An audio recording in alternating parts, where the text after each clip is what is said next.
بەناوی بەرز و بێڵتە سڵاوتان لێبێت بینەرانی ئازیز و خۆشەویست خۆشحاڵین کە ئەمڕۆژ لە پرۆگرامێکی نوێی پەیامی ڕۆژ هاتینەوە خزمەت ئێوەی ئازیز و خۆشەویست کە لەگەڵ هاوکارم ڕیاز پێشکەشتان. زۆر سپاس بینەرانی بەڕێز سڵاوتان لێبێ خۆشحاڵین جارێکی تر لە خزمەت ئێوەی ئازیز و خۆشەویستین. ئەمڕۆ 16 دیاریکراوە بە ڕۆژی ژینگەی کوردستان واتە ڕۆژێکی کوردستانی بۆ ژینگە کە لەم ڕۆژەدا کۆمەڵێ چالاکی و هۆشیاری و ڕێنمایی بە هاوڵاتیان دەبەخشێت لە پێناو کوردستانێکی سەوز، کوردستانێکی ئارام، کوردستانێکی تەندروست. بۆیە ئێمەش دوو تەوەر لە سێ تەوەرەکەی پەیامی ڕۆژ تەرخامان کردووە بۆ ڕێنمایی ژینگەیی و بۆ گرنگی ژینگە و بایەخی ژینگە لە ژیانی ڕۆژانەمان بە میوانداری دوو بەڕێز و هەروەها تەوەری سێمی بەرنامەکەشمان بریتە لە کار و چالاکیەکانی پرۆژەی سۆمای چاوان کە یەکێکە لە پرۆژە دوورمەودا و بەردەوامەکانی ڕێکخراوی خوشکانی ئیسلامی کوردستان کە لە پێناو ناسپێدان و دەستهێنان بەسەر مناڵانی بێباوک و هەتیودا دەیەها ساڵە دامەزرا و لەو بواردا توانێتی خزمەتێکی بەرچاو بکەن. بەڵێ بەڕێزان سەرەتاش دەچینە لای پێشبینی کەشوهەوای شار و شارۆچەکانی هەرێمی کوردستان.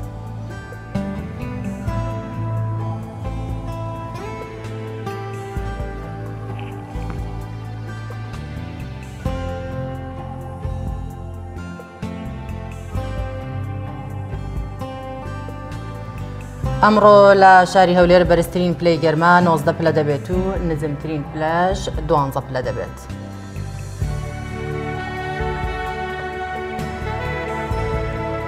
لە سلێمانی بەرزترین پلەی گەرما 19 پلە دەبێت و نزمترین پلەش 11 پلە دەبێت.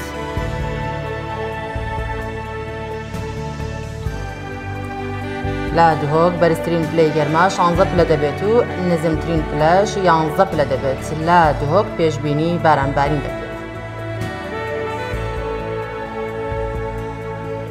لە کەرکووک بەرزترین پلەی گەرما 23 پلە دەبێت و نزمترین پلەش 14 پلە دەبێت.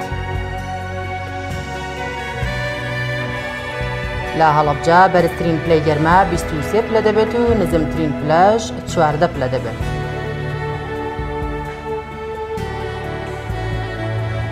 لە گەرمیان بەرزترین پلەی گەرما 27 پلە دەبێت و نزمترین پلەش 17 پلە دەبێت.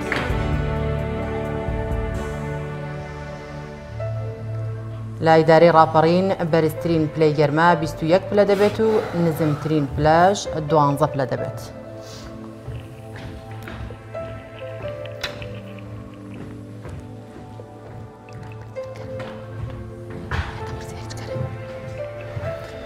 بەڵێ بینەرانی بەڕێز دووبارە سڵاو ئومێدمان کوردستانێکی ئارام و تەندروستە. ڕۆژە گرنگ و ڕووداوە گرنگەکانی 16 لە مێژوودا بۆتانە خوێنمەوە ئەوانەی کەوا بەنسبەت ئێمە و کوردستانەوە گرنگن. لە 16 ساڵی 641 زاینی ڕزگارکردنی وڵاتی میسر و قەڵای بەناوبانگی بابلیۆن لەسەر دەستی هاوڵی بەڕێزی پێغەمبەری خوا صلی الله علیه وسلم عەمری کوڕی عاز کە لەو ساوە تا ئێستا وەکوڵێ میسر بۆتە وڵاتێک لە وڵاتە ئیسلامیەکان. لە ساڵی 1944 کۆچی دوایی وەلیدی کوڕی یەزیدی کوڕی معاویە سەرۆکی ئەو کاتی ئەمەویەکان. لە ساڵی 1889 لە 16 لەدایکبوونی هونەرمەندی بەناوبانگی ئەمریکی بە ڕەگەز بەریتانی شارلی شاپلین کە بە کۆمیدیا و بە نواندنەکانی توانی دەیەها وانەی ئەخلاقی و پەروەردەیی پیشانی مرۆڤایەتی بدە. خۆی لە یەکێک لە وتەکانیا دەڵێ ئەو پێکەنینانەی کە بینەر هەیبوو بەرامبەر بە کارەکانم شیاوی ئەوە بوون کە خەڵک بۆیان بگری چونکە باسم لە داڕوخانی ئەخلاق و نەبوونی پەروەردەیەکی ڕەسەن بوو لە کۆمەڵگەکەیاندا. ساڵی 1970 لە 16 ڤلادیمیر لێنینی سەرۆکی حیزبی شوێعی بەلشەفی گەڕایەوە پایتەختی ئەو سایەکێتی سۆڤێت و پاشترکاری کرد بۆ ڕووخاندنی حکمی قەیسەرەکانی رووسیا و دامەزراندنی کۆمارێک کە لە 1970 کۆمارەکەی دروست بوو. ساڵی 1975 و لە 16 ئەنوەر ساداتی سەرۆکی ئەو کاتی میسر محەممەد حوسنی مبارەکی کردە جێگیری خۆی کە لە ساڵی 1970دا ئەنوەر سادات تیرۆر کرا و دواتر حوسنی مبارەک بووە سەرۆکی میسر. ساڵی 1980 دەستگای داپلۆسێنەر و ستەمکار و خوێنڕێژی مۆسادی ئیسرائیلی خەلیل ئەلوەزیر ناسراو بە ئەبوو جیهاد یەکێک لە سەرکردە بەناوبانگەکانی بزوتنەوەی فەتحی تونسی تیرۆر کرد. ساڵی 1991 سەرۆکی یەکێتی سۆڤێت میخایل غۆرباچۆف وەک یەکەمین سەرۆک و کۆتاهەمین سەرۆکی یەکێتی سۆڤێت سەردانی وڵاتی یابانی کرد و کە گرنگیەکی بەرچاوی لە ڕووی ئابووری و سیاسیەوە بۆ هەردوو وڵات هەبوو. لە ساڵی 2016 کۆچی دوایی دکتۆر شێخ محەممەد ئەیوب پێشنوێژ و ئیمامی مزگەوتی پێغەمبەری خوا صلی الله عليه وسلم لە شاری مەدینەی پیرۆز. ئەمە کۆی ئەو ڕوودا و مێژوە گرنگانە بوون کە لە 16 چوار بە درێژایی مێژوو ڕوویاندا بوو. بەڵێ بەڕێزان و خۆشەویستان وەک ئاماژەمان پێکرد ئەمڕۆ ڕۆژی کوردستان بۆ ژینگەیە ڕۆژی ژینگەی لە هەرێمی کوردستان کە دیاری کراوە لە پێناو کوردستانێکی ئارام، کوردستانێکی سەوز، کوردستانێکی ژینگە پاک و کوردستانێکی تەندروست بۆ کۆمەڵانی خەڵکی کوردستان دیاری کراوە. وەک ئاماژەمان پێکرد دوو تەوەری سەرەکی بەرنامەی پەیامی ڕۆژ تەرخامان کردووە بۆ گرنگی ژینگە، بایەخی ژینگە و هەوڵ و ڕێنماییە ژینگەیەکان لە هەرێمی کوردستان. بۆ مەبەستا میوانی یەکەمان زۆر بەڕێز میدیا شێخ ئەحمەد ئەندامی ئەنجومەنی پارێزگای سلێمانی میوانی پەیامی ڕۆژە بێ. میدیا خانم زۆر بەخێر بێ و سوپاس بۆ ئامادەبوون. میدیا خانم ئەمڕۆ ڕۆژی ژینگەیە لە هەرێمی کوردستان جەنابتان ئەندامێکی ئەنجومەنی پارێزگا کە پاشتر باز لە کار و چالاکیەکانتان ئەەکەین پێمان خۆشە سەرنجی خۆتان لەسەر ئەم ڕۆژە بڵێن. سەرەتا بەناوی خوای گەورە طبعاً من پیرۆزبایم ڕۆژە ئەەکەم لە هەموو ئەو ژینگە دۆستانەی کە خەمخۆری ژینگەن، هەموو ئەو ڕێکخراوە ژینگەیانەی کە هەوڵ ئەدەن بۆ سەرخستنی پەیامی ژینگە، چونکە ژینگە ئەگەر پاک بێ ژیانی ئێمەش تەندروستە بێ. لەبەرەوە من ئەم ڕۆژە زۆر بەرزە نرخێنم و داواکاریم لە هەموو تاکێکی کۆمەڵگەی کوردستان و هەموو جیهان هەیە کە ئەو ڕۆژانێک کە بە خۆیان دابین کراوەکو ژینگە و بە تایبەتی ئێستا کە 16 چوارە بۆ کوردستان دانراوە ئەم ڕۆژی ژینگەیە، ئەبێ هەوڵی ئەوە بین ئێمە ژینگەیەکی تەندروست و باش بێنینەکایەوە ئەگەر خەمی خۆشمان نەبێ خەمی داهاتومان بێ بۆ نەوەکانمان. زۆر باشە میدیا خان، تۆ پێت وایە ژینگەی هەرێمی کوردستان تا چەند پاکە وەک لەگەڵەوەی کە ئەزانین چەندین پاڵاوگەی نایاسایی هەیە کە ئەمانە هەمویان زیانیان بۆ سەر ژینگەی هەرێمی کوردستانی؟ بەڵێ طبعاً تۆ بڵێت و نەڵێت ئەم پاڵاوگانە تەسیری خۆی هەیە لەسەر ژینگەی کوردستان و ئێمە پێشەوەی کە دەستکەین بۆ ئەبێ پێناسەیەکی ژینگە بکەین. ژینگە لە چەند سەکتەرێ پێکاتوە کە ئاو و هەوا و خاکە کە هەموو ئەمانە پێکاتەیەکەن کە ئەچنە بواری ژینگەوە پێویستە ئێمە ئەم سێ سەکتەرە وەکو بوونەوە وەکو کەسێک وەکو ئاندا وەکو ئادەمی زادی ئێمە پاکی ڕاگرین، چونکە هەر یەکێک لەم سێکتەرانە بەرەو ڕووی چۆنڵێ تەوازونی تێکچێت لە ئاستی خۆیان ئەبێتە هۆی پیسبوونی ژینگە، چونکە هەموو تاکێکی کۆمەڵگە لە ژینگەیەکی خۆیان ئەژی. ژینگەش چیە دەور و پشتەکەیەتی ئاو هەوا و خاکە ئەو مرۆڤەی تیاژی. پێویستە ئێمە هەموو تاکێک هەوڵ با بۆ پاکردنەوەی ژینگە. طبعاً تۆ بڵێ ئەم پاڵاوگانە تەسیرێکی چۆنەڵێ بنەڕەتی هەیە لە ساسەی هەیە لەسەر ژینگە، چونکە دووکەڵی هەیە، دووکەڵەکە چێتە هەوا و ئەمە هەوای پیس کرد، ڕۆن و پیسە ڕۆ و پاشە ڕۆکانی ئەچێتە خاک و ئەمە خاکی پیس کرد بەڕاستی. لەبەرەوە ئەنجا خاک چی لێت ئەم ئەو ئاوە کە لە ژێر خاکە ئەیمژێ بۆ خۆیەتە سەرچاوە ئاوەکانەوە کەواتە ئێمە هەر سێ سێکتەرەکەمان پیس کرد بەم پاڵاوگانە. بەڵام زۆر بەداخەوە لە کوردستانە ئەم پاڵاوگانە دانرێ بەبێ ئەوەی ڕەچاوی ئەوە بکرێت کە نەوەکانمان بۆ دوا ڕۆژی سراحەتی لێ بکەن. ئەگین لە خۆ تۆ بڵێت لە هەموو شوێنێکە پاڵاوگە هەیە، لە هەموو شوێنێکە سامانی سروشتی هەیە، لە هەموو شوێنەکە ئەمانە چۆنڵێ عەمودی فەقەری ئابووری هەموو وڵاتێکن، بەڵام زۆر بەداخەوە لە لای ئێمە زۆر بە غەڵەت بەکاریە بۆ نیعمەتە بۆ خەڵک، بەڵام بۆتە نیقمەت بۆ ئەوانەی کە لە دەوری پشتی و ئەوانەی کە کەم دەست و کەم دەرامەتن ئەبێتە هۆی نەخۆشی و دامەی. میدیا خان، ئێوەکو ئەندامی لیژنەی ژینگە و تەندروستی لە ئەنجومەنی پارێزگای سلێمانی چیتان کردووە بۆ ئەوەی ئەو پاڵاوگە نایاسایانە ڕاگرن نەیان هەڵن؟ بەڕێزم ئەوە لە دەسەڵاتی ئەنجومەنی وەزیران و وەزارەتی سامانە سروشتیەکانەیە. ئێمە بەش بە حاڵی خۆمان وەکو لیژنەی تەندروستی هەموو کات خەمی ئەوەمانە کە هاوڵاتیان لە ژینگەیەکی پاکا بژین. ئێمە زۆر ئەوانەی کە لە سامانە سروشتیەکانە طبعاً ئێمە لیژنەیەکمانەیە سامانە سروشتیەکانە ئەمان زۆر بە دواداچوونیان کردو بۆ ئەوەی کە حتا پاڵاوگە هەبووە داخراوە بۆ ماوەیەک داخراوە بەڵام دوای ماوەیەکی کە کراوەتەوە و غەرامە کراوە حتى هەیە پاڵاوگەی ئێستا لە دادگایە و کەیسەکەی هەتا ئێستا ماوە ئێمە هەوڵی جددیمان ناوە ئێمە لە خەمی ئەوان کە هاوڵاتیانی کوردستان بە هەموو شێوەیەک لە ئەوا بن کە ژیانێکی تەندروست بەرن بەڕێوە خۆی بێگومان شەیدا دەسەڵاتداران لە هەرێمی کوردستان کورسەکەیان چەند دەخۆشەوێ پاڵاوگەیەکانی شیاوە نەخۆشە چونکە زامنی مانەوە و دەوڵەمەندبوونی خۆیانە بەڵام بەدەر لەوە ئەم حاویەی کە ئەیبینی لە سلێمانی جەنابتان وەکو ئەندامی ئەنجومەنی لیژنەی ژینگە و تەندروستی سلێمانی خۆمە دەسەڵاتداران هیچ بەرژەوەندێکیان تیان نییە لەم حاویەی سلێمانی هەر سێ ڕەگەزە پێکهێنەرەکەی ژینگە ئاو و خاک و هەوا پیزە بێ بۆی سووتاندنی ئەمە و ئەمە شتێکەڵ بە چەمی تانجەڕۆوە بێ واتە سێ ڕەگەزەکە پیزە بێ ئێوە چیتان کردو بۆ ئەمە تا چەند هەوڵتان داوە کۆمپانیاکان جارێکی تر وەبەرهێنان یا ڕیسایکلین بۆ ئەم جۆرە لە پاشەڕۆی پاژماوەی هاوڵاتیان بەکاری بێنەوە دەستە خۆش بێ بەڵام ئەمە لە 2015ەوە تەندەری بۆ دەرچووە کۆمپانیای لاڤارج ویستی بیکات کە هەموو ئەوانەی کە ئەچێتەوە خۆڵە عملیە زەویشی بۆ دابینکرا بەڵام لە تەندەرەکەوە هاتووە کە خزمەت گوزاریەکانی حکومت خۆی بۆی بکەواتە شارەوانی بۆی بکە بۆی نەکرا حکومت بۆی نەکرا مادەم بۆی نەکرا کەواتە لێرە خزمەت گوزاریانی کە ئەوەندە قرسن شارەوانی پارێزگایە نەتوانێت بیکە خۆی شتەکان قورس نین بەڵام لە کاتێکا بوو ئەوە بوو قەیرانی دارایی هاو بەسەریە کە قەیرانی دارایی لە ئەسڵە هەر نەبوو هەر حیلەیەک بوو حکومت خۆی بەکارێنە دژیان میلەتە ئەگەن هیچ شتێکیکە نەبوو تۆ زۆر ئێستا لە زۆر شارەکانی تری کوردستانە وە بەرهێن هەیە یا کۆمپانیا هەیە بە قەرز ئیش بۆ حکومەتەکە قەیچەکە بە ئەمەش هاندانێ بووە بۆ ئەو ئینە بیتا بە قەرز بیکە من دوایی کە گەشتمە ئاستێەوەی کە ئابووریم چاک بوو کە بودجە باش بوو من ئەدەمەوە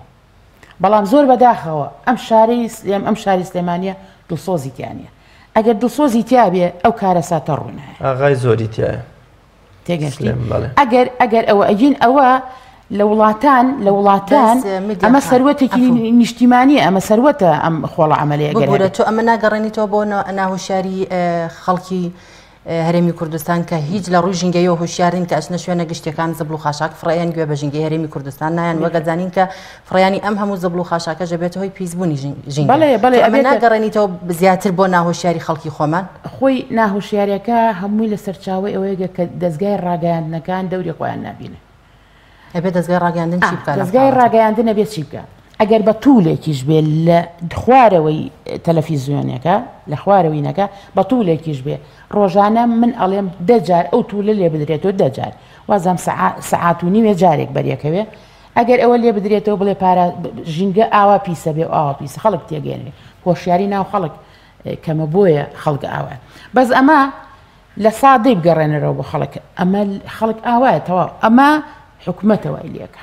ئەمە ئەگەر ئەو حکومەت ئەو شتانەی بۆ بکردایە بۆ کۆمپانیا ئەمە سەروەتیە بوو بۆ لەبەری ئەو کۆمپانیا من ئەمە دیفاعنیە لە کۆمپانیەکە لەبەری کۆمپانیەکە نازان بەزەوە نازان ناوی لاڤارجە لە 2015 این بووە ئەمە ئەگەر خوشیاری بدرێ بە خەڵک بڵێ ئەم تۆ کە خۆڵی ڕشت خواردنەکەت بەجیاب کەرە عەلاگەیەک لێ بنووسە خواردن شوشەکەت پاکەتەکەت ئەمە لە وڵاتان لێکردنەوە لە خەڵکەکە ئەکردنەوە یعنی شوشەکەی لێکردنەوە پاکەتەکەی لێکردەوە عەلاگە ئەیکرێتە ئەوسا خەڵکەکەش قازانجەکە کۆمپانیاکە قازانجەکە ئەگین بڕۆ وڵاتانی دەرەوە ئەوەی کە پێشکەوتووە لەم بوارانە خواردن نییە ئەکاتەوە بە کیمیایی بۆ زەراعەت و کشت و کاڵ بەکار دەێنرێ شوشەکە دیسان سەر لە نوێت ڕیسایکلینی بۆ کاتەوە دەبە ئاوەکەی کە ئێمە فڕێنە سەرجادە و کە سەیرانگاکانمان هەمووی ئەوەیە بە زۆر بەداخەوە سفرەی سەفەری ئەمانە هەمووی وەرەگیرێتەوە ئەکرێتەوە بە ڕیسایکلین و شتیکەی لێ دروست دەکرێت بەڵام زۆر بەداخەوە ئێمە وشیاریمان کەمە مەسرەفمان زۆرە زۆر باشە خاتو میدیا پرۆژەیەکە و پرۆژەی سندوقی ژینگەی تا ئێستا نازانم هەر دەسی پێکرێت تا ئێستا هەر نەچۆتە بواری جەبەجێ لەبارەی ئەوە چی ئەڵێن و بۆچی تا ئێستا پرۆژەی سندوقی ژینگەی هەر وەکو خۆی ماوەتەوە تەمان ئەو سندوقی ژینگەیە گەر بکرایە بەڕاستی ئیشێکی زۆر چاک بۆ ژینگە خزمەتێکی زۆر گەورەیە کرد بە ژینگەی کوردستان لە یاسەی ژمارە 8 ساڵی 2010 کاتێک کە وەزارەتی ژینگە معنی بوو بەڕاستی کە مامۆسادارە حەمە ئەمین وەزیری بوو وەزیرێکی سەرکەوتوو بوو ئەم یاسایە دانرا بەڵام زۆر بە کەم تەرخەمی حکومەتی هەرێمی کوردستان بەرەو ڕووی چوو لەبەرەوەی زۆر شتە بۆ ڕێگری بوو لە قازانجەکانی حکوومەت لەبەرەوەی ئەم سندوقە ژینگەیە بۆ چەند مەبەستێدانرا بوو و چەند کەس چەند لایەنێکیش ئەوە پارەی تێخستایە ئەوانەی کە پارەیان تێکرد لایەنە بەخشەرەکان بوو کە نێودەوڵەتیەکان بوو کە ئەوانەی کە ئیشەکەن لە ژینگا بوو هەموو عالم ئەوە سندوقێکمان هەیە و ئەوان لەوێ پارەیان بۆ نارد ئەمە یەک دوو شیرینی نەود بوو ئەوە تێکرایە سێ ئەو باج و ڕسوماتانی کە لە ژینگا بوو و هەروەها زائیدەن حکوومەتی هەرێمی کوردستان ئەبوایە وەکو چۆن دەقیلەیەکە بووە ئەوی بیکرد تێکردایەکە بۆ پاراستنی ژینگە بوو بەڵام ئەمە هەتا ئێستا هەیە سندوقەکە هەیە بەڵام هەتا ئێستا کەس نازانێت چی تایە چۆنە چێ سەرفی هەتا ئێستا 1 دیناری لە سەرف نەکراوە مع الأسف ئەم سندوقە ژینگەیە بۆ چەند مەبەستێکی زۆر گرنگدانرا یەکێک لەوانە بۆ ئەوە بوو کە ئەو شوێنانەی کە سەوز نەکراون واتە یان شوێنێک کە سەوز بوو لە ناوچەوە بەهۆی لافاوە بێ بەهۆی ئاگرەوە بێتی هەر شێوەیە بوو هەر شێوەیەک لە شێوەکان بێ بۆ سەوزکردنی ئەوانە بوو هەروەها بۆ سەوزکردنی ناشناڵ پارکێکی گەورە هەروەها بۆ ئەوە بووە کە خزمەتی چۆنەڵێ توشبووان کرێ بۆ ئاوەڕۆ بووە بەڵام زۆر بەداخەوە باشە ئەمانە میدیاخان بۆ ئەبێ ئێوە وەکو ئەندامێکی ئەنجومەنی پارێزگا ئاگاتان لەو سندوقانە بێت و نەزانن چی بەسەر هاتوو و چەنی تێدایە و چی لێ هاتوو ئێمە بە پێی یاسای خۆمانە جوڵێنەوە یاسای ژمارە 3 ساڵی 2009 ئەو یاسایە دەسەڵاتمان تا چەند باتی ئێمە ئەو نەئەتوانین خۆی ئەوە ئیشی پەرلەمانە ئەبێ بچێ بە دوواداچوونی بۆ بکە کە مع الأسف هەتا ئێستا پەرلەمانی کوردستان ئەسڵەن ناوی هەر نابە بەجددی لەبەرەوەی پەرلەمان ئەبێ داکۆکی بکالەوە یاسایەکی تری بۆ دەرکە بە سەرفکردنی یا ڕێنمایی بۆ دەرکە ئەوە ئەبێ پەرلەمان سوودمەندانی جێبەجێنەکردنی ئەم پرۆژەیەکێن یاکێن ئەو کەسانی کە ڕێگر و هۆکار و لەمپەرن لە بەردەم جێبەجێکردنی ئەو پرۆژەیەدا شتێکی زۆر دیارە ینی وەکو چۆنەڵێ ئەڵێ وەکو ڕۆژ دیارە ینی تۆ چۆنەڵێ ئەمە ڕۆژە دیار و ڕووناکێکی تایبەتی ئاوە حکوومەتی هەرێمی کوردستانە سوودی چیە لەبەرەوەی شیرینی نەوت ئەبێ بچێتە ئەو سندوقەوە بەپێی ئەو یاسایە بچێتیانە زەرەرەکە حکوومەتی هەرێمی کوردستان لەبەرەوەی چۆنەڵێ شیرینی نەوت کە کۆمپانیایەکی نەوت پاڵاوگەیەک دانێ بگاتە نەوت و نەگاتە نەوت بەپێی ئەو تەندەرێکە ئیمزایەکە ئەو عەقدە ئیمزایەکە ئەبێ بەشێک لەو پارەیەکە بۆی دانرا بخرێتە سندوقی ژینگەیەوە ئەمە ئەوە دووهەم ئەو بەخشەرانەی کەێنن لە دەرەوەی وڵات ئەم بۆ شتی کە سەرفێکە ڕسومات و ژینگە ئێستا خۆمان هەمومان نەزانانی ئەوە لە 2015ەوە ئەمەی مروردانراوە کە ڕسوماتی ژینگەی و لێسەندێ کەەوە هەرکەس نازانێت چی لێ ئەو هەرکەس ئاچێتە سندوقەکەەوە من دوێ لە دوێنەوە محاولەی ئەوە کەم زانم سندوقە چەنیتیە حتا ئێستا کەس پێی نەوتیخان کێ سەرپەرشتیم سندوقە ئاکات ببوورە ئەگەر زانیاری خۆی ئەبێت دەستەی ژینگە سەرپەرشتی بکە بەڵام هەتا ئێستا سەرپەرشتی کەس نازانێت زۆر باشەکەواتە چینە سەر و پاڵاوگانەی بازیان بزانین پاشەڕی ئەو پاڵاوگانە چی لێ ئەەکەن و بۆ کوێ ئەبن پاشەڕی و پاڵاوگانە بە سەراحەت پێ و بڵێم ئەمێچێتە ئاو هەوا و خاکەوە بەڵام ئەوەی کە پارە بکە ئەوی کە پارە بکە ناڵم بچێتەوەیانەوە ڕێک هەڵێگرنوەکەنە تەنکەرەوەی بن بۆ شوێنی مختصی خۆی لەبەرەوە ژینگەی بازیان پیسە بەڵام ئێستا سەرژمێرەکان و نەکداتاکان وایان کردووە ئەلە شاری سلێمانی پیسرە لە بازیان بۆ لەبەرەوەی تۆ حسابی بۆ ناکە هەر پاڵگۆ نییە ئەی ئەم هەموو سارێکە خۆیە کا بەم دیوە ئەم هەموو سارێ تۆ ماڵێک ئەگەر 4 کەس بن 4 ساریان هەیە بەحەقیقەت ئەگەر 4یان نەبێت سییانیان هەیە ئەی ئەمە حسابی ئەوە بۆ ناکەی ئەنی ئێمە پلانمان زۆرە بە پاکردنەوەی ژینگە وەکو تەندروستی و ژینگە بەڵام تۆ ئەبێ چۆنڵێ بجێکی باش لە زۆر باشە لە نەکبەتەکانی ئەم وڵاتەوەیە لە مەکتەب سیاسی و بڕیاە دەرەچێت لە گوندێکی دوورودەرستەوەی بەڕێوبەری قوتابخانەیە نەخۆشخانەیە ئاگای لێ بێ و جێبەجێ بکە ئەندامانی ئەنجومەنی پارێزگای سنایی پێم وایە 32 کەسن دابەشبوون بەسەر حیزبەکانە هەم هەر 32 حیزب ئەندامەکەتان یەکدەنگ و هاوڕان لەسەر جێبەجێکردنی پرۆژەی سندوقی ژینگەی یا ئەوانیش بۆمنە هەر لەسەر بەرژەوەندی حیزبەکانیان پچڕ بوون و تەفرەقەتان تێکەوتووە ئەوەی ئیسانە بێ ڕاستی بڵێ من ئەوەی ڕاست بێ ئێڵێم ئەوەی من هەستم پێ کرد بێ هەمووی دۆستی ژینگەیە هەمووی دۆستیەوەیە کە بزانێ ئەم سەروەت و سامانەی ئەم وڵاتە بەرەو چۆڕوە ئێمە کە ئێستا باسەکەمان باسی سندوقی ژینگەیە من چەند جار خستومەتە بەرباس و لێکۆڵینەوە بەرەوەی کە ئێمە چی بکەین و چی نەکەین هەمیانەوەی ئەڵێ باشە لەگەڵ تاین و زۆر تەبیعی و یاد لەگەڵ تایە بەڵام ماوەیەکی پێ ئەچێ چرپەیەگەکرێ ئەم چرپەیە کەس نازانێت لەکوێ جایوادارم تێ بەڵێ زانام چواردەی چوار جەنابتان وەکو ئەندامی ئەنجومەنی پارێزگا و کۆی ئەندامەکان کۆبوونەوەی ئەنجومەنی پارێزگاتان بردە شاری کەلار وەکو وەفایە بۆ گیانی پاکی شەهیدانی ئەنفەر یەکێک لە داواکاری سەرەکیەکانی خەڵکی کەلار لابردنی ئەو پاڵاوگەیە بوو کە تەنها دووکەڵ و بۆنوبەراون پیسەکەی بۆ خەڵکەکەی و بەرهەمەکەی هەنگوینەکەی بۆ دەسەڵاتدارانە چیتان لەبارەی ئەوە وەکە کە ئەوە یەکێکە لە ڕەگەزەکانی پاراستنی ژینگە لە هەرێمی کوردستان و کەلاریش وەکو بەشێ لە پارێزگای سلێمانی تەبان خۆی بیتە سەر ئەوەی کە ڕاستیەکان بڵێ ئەبێ هەموو شوێنێک کە پاڵاوگەی تیاابێ کە نەوتی تیا دۆزرێتەوە ئەبێ پترۆ دۆلاری هەبێ ئەو شارە ئەو پترۆ دۆلارە سەرفەکرێتەوە بۆ خەڵکی ئەوێ ئایا بۆ خزمەت گوزاری بێ ئایا بۆ ڕەسیدی شخصی بێ بۆ هەر شتێکی کە بێ بۆ ژینگە بێ سەرفەکرێتەوە هەر وەکو هەموو پرۆژەکانیکە وەکو هەموو پاڵاوگەکانیکە هیچی سەرب ناکرێتەوە من لێرەوە بە تۆڵێم هەتارە ئەنجومەنی پارێزگا بڵێ حاڵی حسابێ لەسەرەوە کە نەکرا ناکرێ لەبەرەوەی قووەی دەسەڵات لە شوێ بێ لەوێ دەسەڵات زیاترە ئێمە وەکو ئەنجومەن ئەو ڕۆژە بەڵێ بوتومانە ڕێنمایمان بۆ دەرکووە وعدمان پیاون کە ئێمە نووسراویان بۆ بکەین تەنها دەسەڵاتەکە ئێمە نووسراوەکەی نووسراویان بۆ بکەین بۆ جیهەی مختص بۆ ئەو شوێنە پەیوەندیدارە کە ئاوڕێکیان لێ بنە و پێدوانی ئەم دامەزراوانە تەنها شتێکی ڕەمزی بێت وەگەوەی کە هیچ دەسەڵاتێکتانە تەنها توانە خۆی ڕەمزی نییە بەڵام ئەوەی کە دەسەڵاتی قۆرێخ کردووە ئەو خۆی بۆ خۆی دەسەڵاتەکەی قوتداوە ئەم وڵاتە بۆ بە جەزیرەی بەرمۆدە هەچێک بچێتە ناوی لولێن ئەگەر ئاگا لێ نەبێ مەلەیەکی باش نەزانی پاپۆڕێکی باشە پێ نەبێ لولەیری ئەم وڵاتە ئاوایە وڵاتێکی قەزا و قەدەرە خوای گەورە خۆی بۆ خۆی ئیبا بەڕێوە یەن حکومەت نییە دەسەڵات نیە هیچ شتێ نییە ئەوە 6 مانگ 7 مانگ 8 مانگە پەرلەمان دروست بووە هەتا ئێستا ئەم وڵاتە بەرەو لێژیە ڕوە قەت نەمان بینی هەنگاوی بڕۆین بەسەر بەرەو سەرەوە هەر بەرەو لێژی ڕۆی ئەم پەرلەمانە ئەڵێن باشە بێ با خراپترە بێ پەرلەمانی داهاتوو هەر خراپترە بێ یعنی زۆر سەیرە ئەم وڵاتە وڵاتێکە ئەبێ چۆنێڵی ئیداریەن چاکرێ ئیدارەکەی بەقووەت نییە هەموو شتێکیش ئیدارەکەی بەقو هەر لە ماڵێکەوە بیگرە ئیداری دایک و باو کە زەعیف بوو ماڵ و مناڵیش زەعیفە بێ ئەم وڵاتە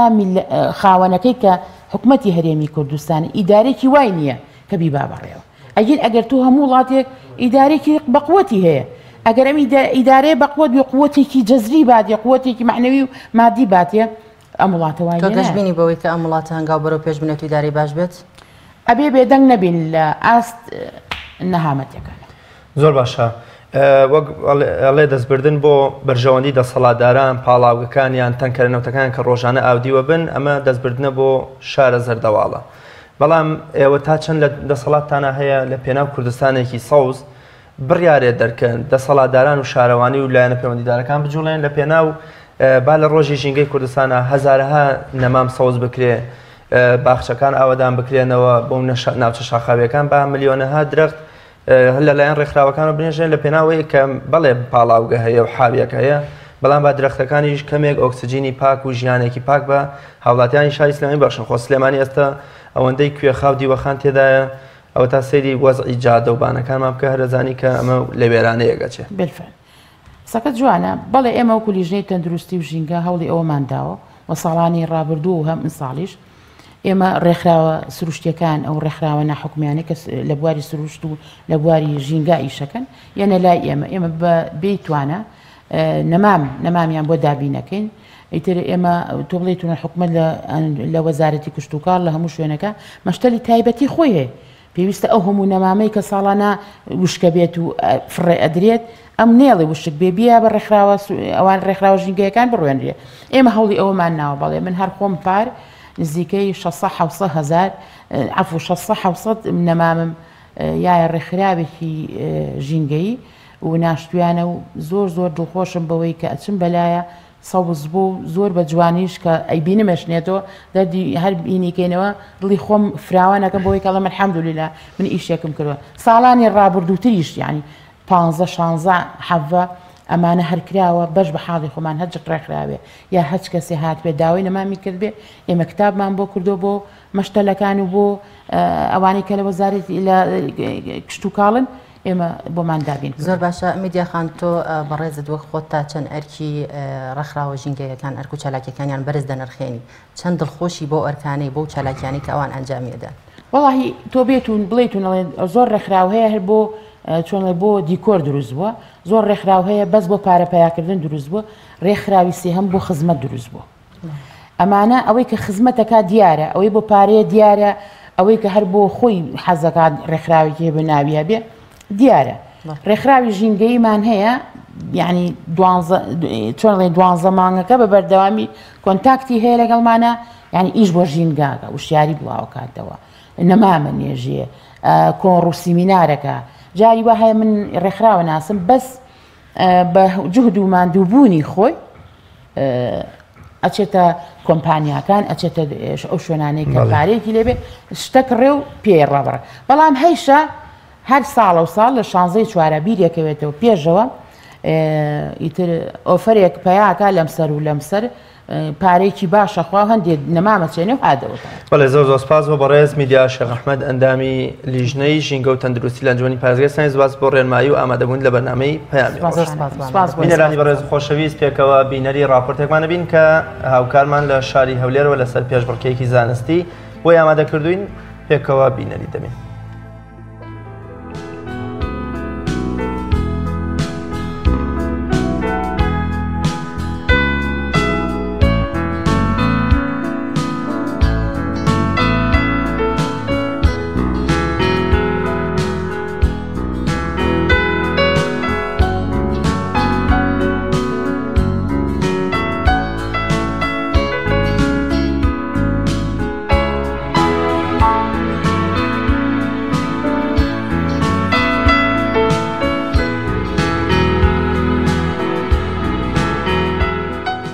خراتی کەڵەنە خۆشەویستەکانە دەکەین ئەمڕۆ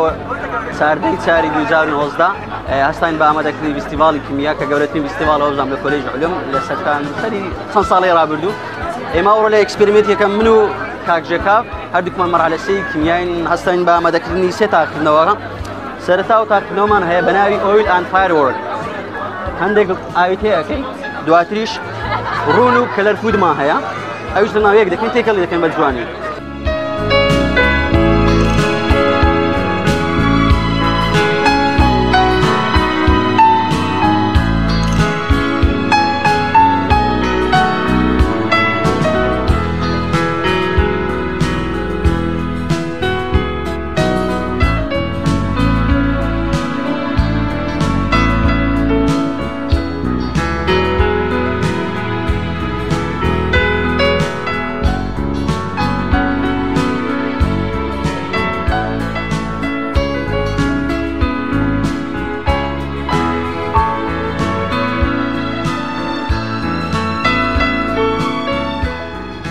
ئەمە قۆناغیەکی کیمیاینە مەرحلەی کیمیاین ڕۆژەکەیمە سلڤەر میرۆرە واتە ئاوێنەی سلڤەر دروست دەکەین تاوان مادەکانمان ئەوانەی کە هەیە بەکاریان دێنین و هەرێکە و بڕەشانەی وەردەگرین و لەناو ئەو ڕاوند فلاسکە دێشلەخێنین پاشەوەی دەبتا ئەو ڕەنگە.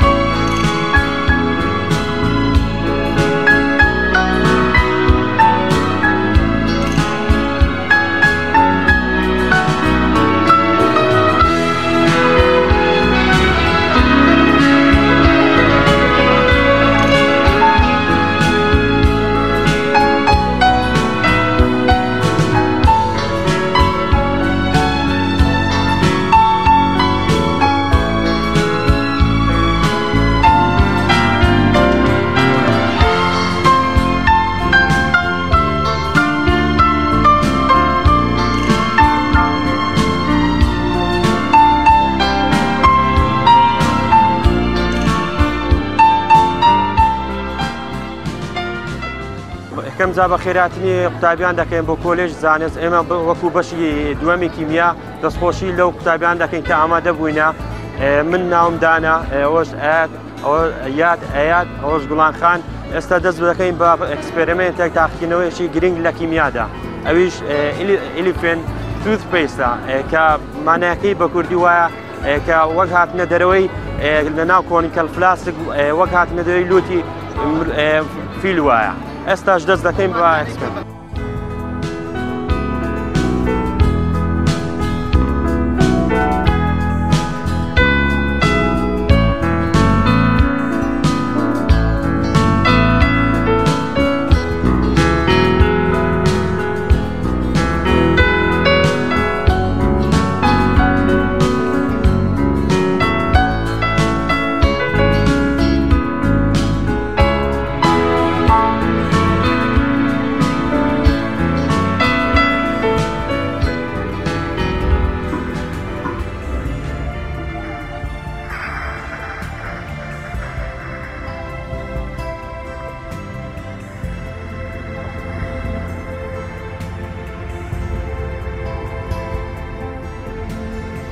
نزیکەی 22 نمایش بوون 22 کارلێکی کیمیایی بوو کە هەموو مادەکانیش هەموو ئەو موادانەی کە دابین کرابوو لەلایەن بەشەکەوە غێری چەند مادەیەک نەبی کە توانیمان بکڕین پارەی چۆندە زۆر نەبوو هەموو کارلێکەکانیش ئەو کارلێکان و ماجیک کیمستری واتایەکەی ئەو کارلێکانەی کەوات و بینەر یاخود ئەو کەسێک کە سەیری دەکاتن دەتوانێت چێژی لێ وەربگرێتن وەکو فەنی تێستەکان پیشانی خەڵکەکەی دراوە.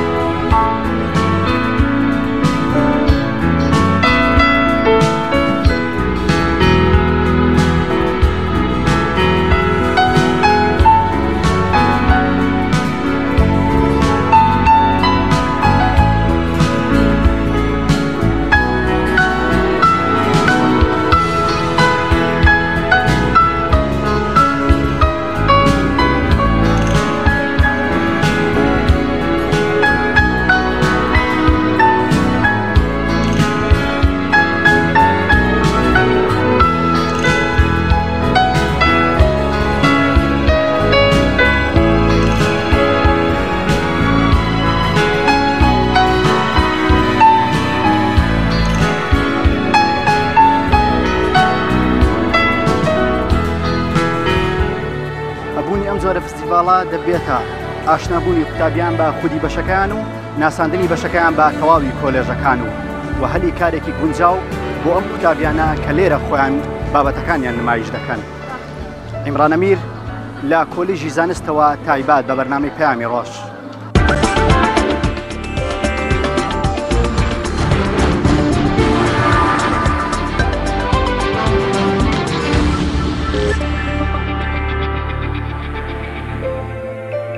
بەڵێ زۆر سپاس بۆ هاوکارمان عیمران ئەمیر سپاس بۆ ڕاپۆرتەجانی کە بۆ ئامادەکرد. بەڵێ بینەرانی بەڕێز و خۆشەویستەوەری دووەمی بەرنامەی پەیامی ڕۆژ بریتە لە گرفتە ژینگەیەکان لە هەرێمی کوردستان بە میوانداری زۆر بەڕێز سوبحان حوسێن لێپرسراوی فەرمانگەی ڕاگەیاندنی ژینگەی سلێمانی باز لە گرفتە ژینگەیەکان و ڕۆژی ژینگە و چالاکیەکانی لە هەرێمی کوردستان و ئەو کار و چالاکیانەی کە لەلایەن فەرمانگەی ژینگەوە ئەنجامدرێن و ئەو ڕێنمایی و زانیاریانی کە پێویستە هاوڵاتیان بیزان لە پێناو ژینگەیەکی تەندروست. وەک ئاگادارن 5-6 ساڵانە ڕۆژی جیهانی ژینگەی بەڵام لە هەرێمی کوردستان ڕۆژێک بۆ ژینگە تەرخان کراوە هەر لە سەرەتاوە ئەو پرسیارە ئاراستی میوانەکەمەکەم کە بۆچی لە هەرێمی کوردستان بەدەر لە ڕۆژە جیهانیەکە ڕۆژێکی بۆ ژینگە لە هەرێمی کوردستان دیاریکراوە. بەڕێز سوبحان حوسێن لێپرسراوی ڕاگەیاندنی فەرمانگەی ژینگەی ئیسلامی زۆر بەخێر بێ و سپاس بۆ ئامادەبوون. بەدەر لە ڕۆژی جیهانی کە 5-6 هەرێمی کوردستانیش 16 چواری بۆ ڕۆژی ژینگە داناوە هۆکاری ئەمە بۆ چیە گەڕێتەوە؟ زۆر سپاس. ئێمە لە هەرێمی کوردستان زۆرێک لە وڵاتانی کە کۆمەڵێک ڕۆژی تایبەت بەخۆی هەیە بۆیە لەو چوارچێوەیەشدا کە هەرێمی کوردستان هەر لە مێژە بەوەی کۆمەڵە شەڕ و شۆڕکە بەسەر وڵاتە هاتووە کۆمەڵی کارەساتی گەورەی تیادا ڕوویداوە کۆمەڵ ڕۆژی تایبەتیان بۆ دیاریکراوە یەکێک لەو کارەساتە گەورانەی کە بەسەر وڵاتی ئێمەدا هاتووە مەسەڵەن وێرانکردنی شار و لادێ و ڕوخاندە هەموو باباتانە بووە کە ئەمە هەموو خۆی لە چوارچێوەی تێکدانی ژینگەدا خۆی بینێتەوە بۆیە حکوومەتی هەرێمی کوردستان پەرلەمانی کوردستان لە ڕۆژی 7 ساڵی 2008 بە بڕیاری ژمارەیەک بڕیاری داوە کە ڕۆژی 16 چوار دیاری بکاتەوە ڕۆژی ژینگەی کوردستان ئەم ڕۆژەش بۆچی دیاریکرا لە چه ینی بەروارێکەوە مێژوە سەرچاوی گرتووە بۆ یەکەمین جار لە ساڵی 1970 لە 16 چواری ساڵی 1970 کە بۆ یەکەمین جار گازی بڵێن کیمیایی کە وەشێنراوە لە هەرێمی کوردستان لە گوندی شێخ وەسانان دراوە ئەمە یەکەم دەستپێکی تێکدانی ژینگەی هەرێمی کوردستان وە بۆیە تایبەت بەو ڕۆژە حکوومەتی هەرێمی کوردستان پەرلەمانی کوردستان بە بڕیاری ژمارەیەک لە 7 ساڵی 2008 بڕیارەوەیدا کە ڕۆژی 16 چوار وەکو ڕۆژی ژینگەی کوردستان دیاری گرنگی دیاریکردنی ئەم ڕۆژە لە چیدا یان ئێمە چۆن توانین بەبایەخەوە سەیری ئەو ڕۆژە بکەین بەڵێ وەکو عادەتەن هەموو ڕۆژێکە دیاری ئەکرێت لەو ڕۆژدا کۆمەڵێک چالاکی و کۆمەڵێک ئەکشنی تایبەت بۆ ڕۆژە ئەنجامەدرێن ڕۆژی ژینگەی کوردستان کە دیاری کراوە بۆ خۆی گرنگێکی تایبەت هێبێت چونکە لەو ڕۆژەدا تۆ وەکو ئەو لاینانەی کە حکوومەت و دام و دەستگانی حکوومەت کە تایبەتن بە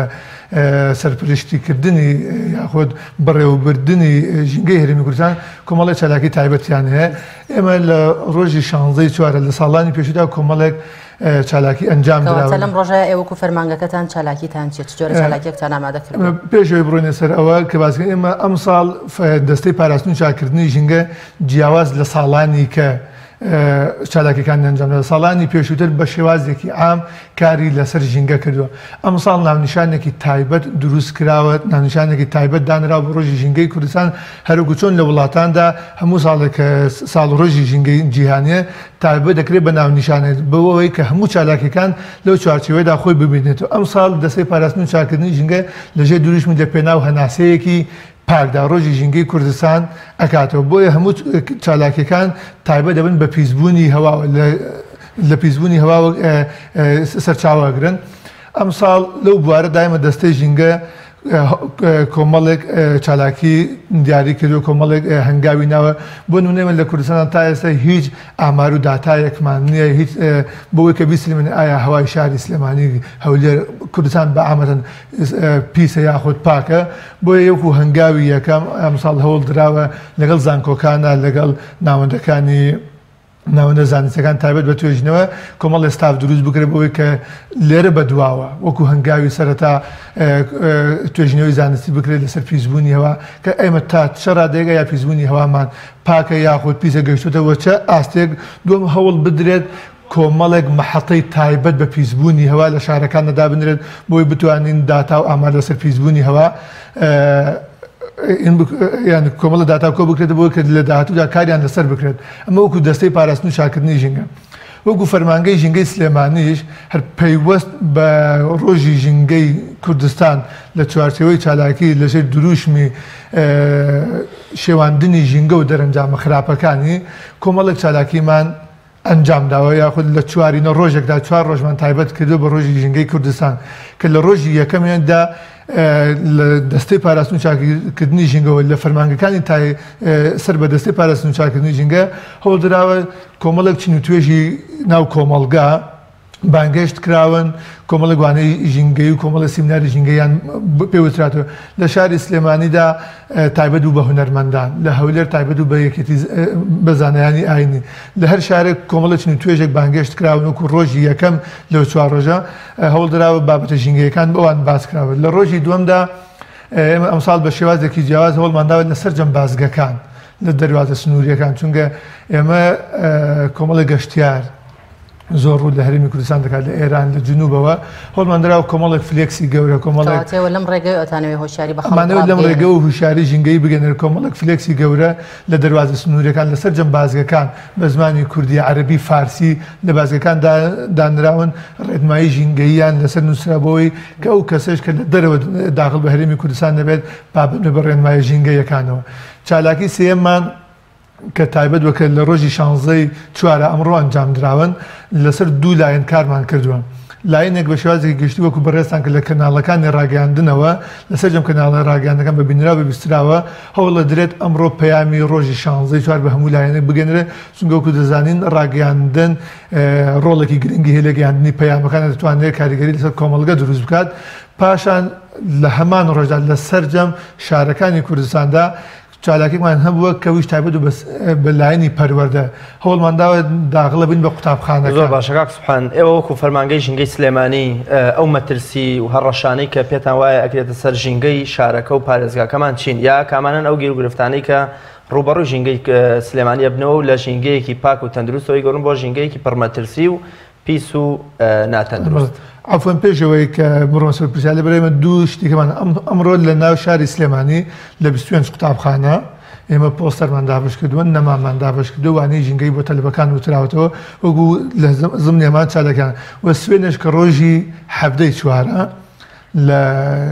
هۆتێل تایتانیک فەرمانگەی ژینگەی سلێمانی سیمپۆزمیەک لەسەر ژینگە بەڕێوە بات کە کۆمەڵی سیمینار دابشکردنی پۆستەر و فلێکس پێم وایە بێجگە لە پیسکردنی ژینگە شتێکی تر نیە، چونکە قوتابی ئێمە زۆر بێ ئەهمیەتان سەیری ئەم وەرەقەیەکە مەبەستم بۆ کۆمەڵگەی خۆمان هەر ئێستا لە دوایەوەلەوە چێ فڕێ دابێ ئەمە ئەبێتە بارێکی گران بەسەر ژینگەوە نەمامەکەش لەوە چێ قوتابی تااقەتی ئەم شتێ نەبڕوە بۆچی کۆمەڵێ توێژەری کۆمەڵایەتی دەرونیتان نەبردە نێو کۆبوونەوەی هەفتانەی قوتابخانەکان قسەی ژینگەیان بۆ بکە و بۆچی خۆشتان نەمامەکانتان بەرچاوی قوتابیان نەناش. ڕاز ئێمە بۆ کە پەیامەکە بگات ئێمە ئەمڕۆ 3 ستاف لە فەرمانگەی ژینگەی سلێمانی و سەردانی و قوتابخانانەکەن لە قوتابخانەکان ئەمێننەوە تاوەکو نەمامەکان بنێژرێن تاوەکو سیمینارێکی ژینگەی قوتابیەکان بازەکرێت و ئەم ساڵ ئەمە وەکو جیاواز لە هەموو ساڵانی کە فەرمانگەی ژینگەی سلێمانی کە سەڵان دەوتراوە هەڵمەتی نەمام ناشتن کراوە و دراوەتە دەست کۆمەڵێکە نازانن کە ئایا دوایی سەوز کراون یاخود سەوز نەکران. ئێمە ئەم ساڵ ستافمان بۆ دروست کردوون و بۆ شوێنانشمان ڕاگەیاندون کە نەمامەکانمان تەسلیم کردوون ڕقەمی تەلەفۆنمان لێوەرگرتوون کە ئێمە تیممان هەیە سەردانیان نکات بۆ پرسیارەکەم بیتەوە کامانن هەڕەشە و مەترسیەکانی سەر ژینگەی سلێمانی ئەوەی کە ئێوە بە مەترسی ئەزانن و بەردەوام هەڕەشە لە پیسبوونی ژینگەکەمانەکە. بەڵێ ئێمە هەر لە چوارچێوەی کوردستان ئەو مەترسیانە کە کا لەسەر ژینگەی سلێمانیەکان بە هەمان شێوە کا لەسەر ژینگەی هەولێر و هەموو کوردستان دەکەن. لە کۆمەڵی لایەنەوە ئێمە مەترسی ڕوبەڕوومان نەبێتەوە بۆ نمونە یەکەم ئێمە تا ئێستا لە شاری سلێمانیە ڕۆژانە نزیکی 1100 تەن 1000 تەن ئێمە پاشماوەمان هەیە خۆڵ و خاشاک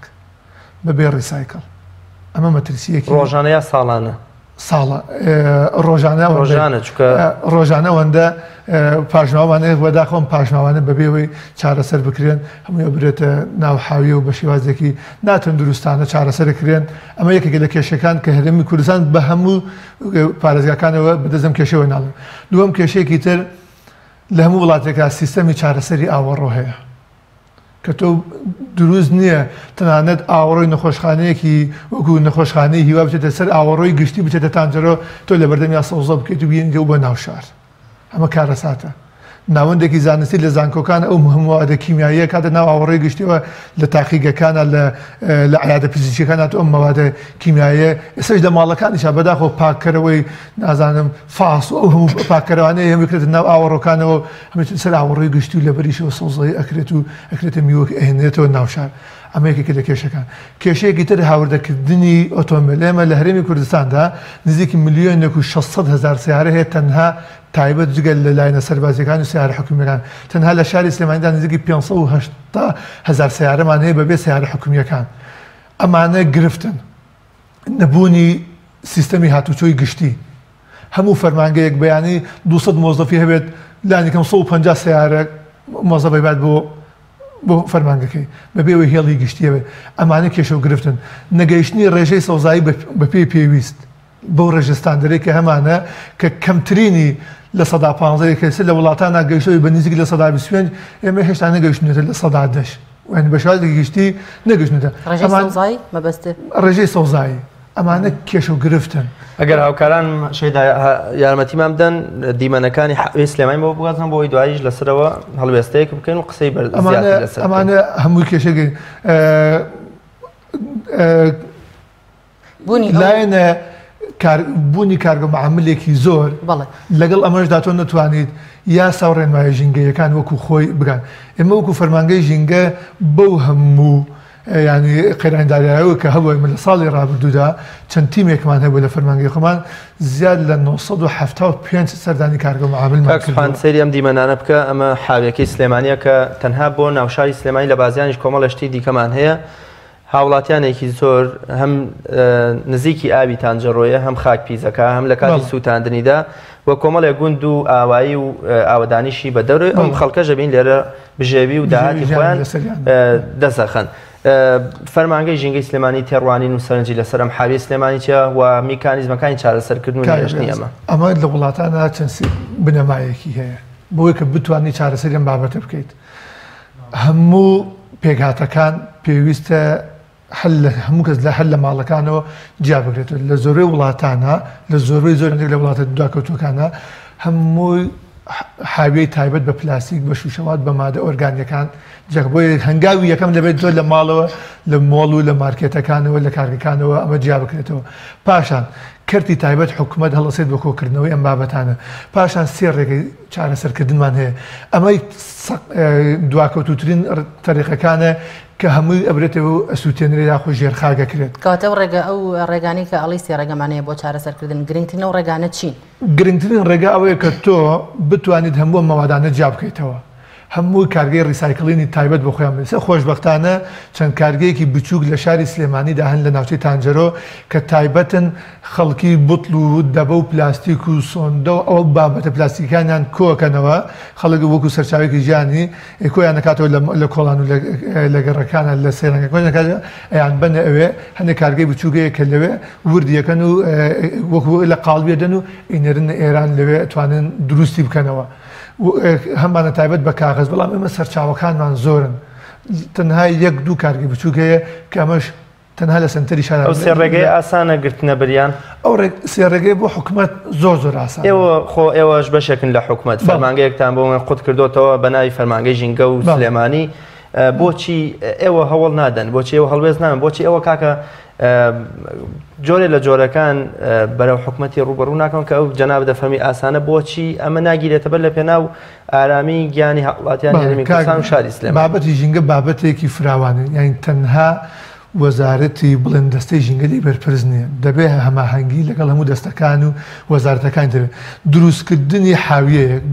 دروستکردنی کارگەیەکی ڕیسایکڵ پێویستە وەزارەتی شارەوانی